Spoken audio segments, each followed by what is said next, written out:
RCC wa division ye Rubaga ekiri mu district ye Kampala Anderson Burora simusanyufu n'abakulembeze bali ku ludda olwa gavumenti abeetabye mu bikolwa eby'obusiiwuufu bw'empisa ne bakunga abantu bekalakasa olw'enguudo embi ng'ate bakimanyi bulungi nti tulina abagenyi kuno. Ono ategeezezza nti kaweefube okola enguudo agenda mu maaso nga n'olwekyo kino si ekiseera ekituufu eky'okwanika obuziina bwaffe kubanga gavumenti teyenyumiriza mu nguudo ezirimu ebinya kuba tezifunamu. Ezimu ku nguudo ezaali emyezi ene emabega olwaleero we twogerera ezimu nkole endala ziri mu kukolebwa endala zigenda kukolebwa. Awamu tulina enguudo eziwezaako kilometers 116 eziri mu kukolebwa olwaleero.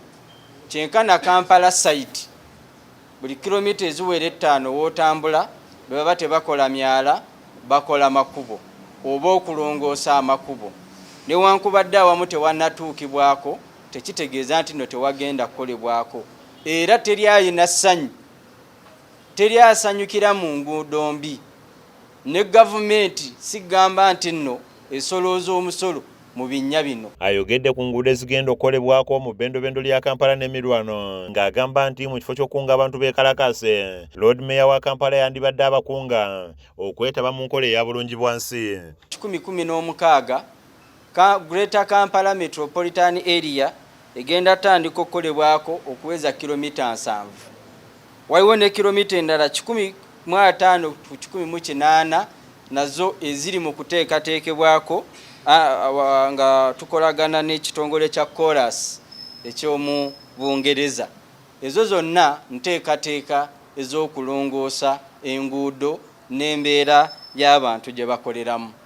So bw'obanga Lord Mayor enteekateeka ezo tazitaddeeko mulaka wabula ate mu kifo ky'okukunga abantu ffe tusuubira yandibadde atukunga okukola bulungi bwansi okufuba okulaba nti abatanabatuukibwa nga waliwo awateekateekebwa tulongoosaawo kuba obwo bwe buvunaanyizibwa bwe. Ayogedde ku byokwerinda by'agamba nti byakumyumyulwa nnyo olunaku olw'enkya okusobola okukuuma abakungu abali kuno nga n'abo bateekateeka okwekalakasa balabudde. Ebyokwerinda bijja kuba bya njawulo.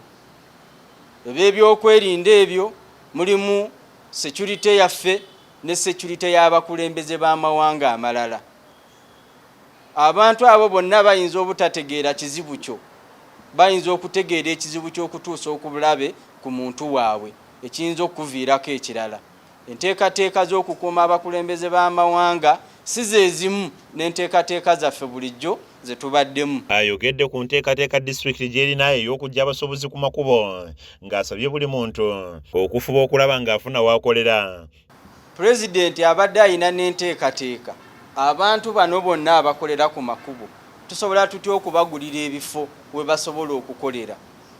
Kubanga newankubadde abantu amu bakolera ku makubo tekikifuula kituufu.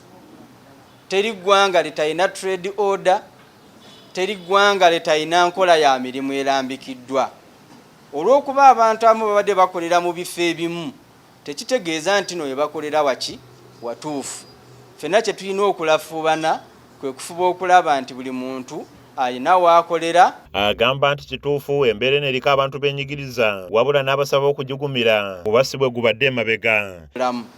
Tukkiriza nti abantu bangi embeera eno yabanyigiriza naye waliwo ekiteebeereka era twe twagala okusabira abantu naddala abaakosebwa okutegeera embeera ki kubanga emabega wonna babadde bakola naye embeera eriwo tekkiriza kubanga eyina engeri gy'eyinza okuyisibwamu.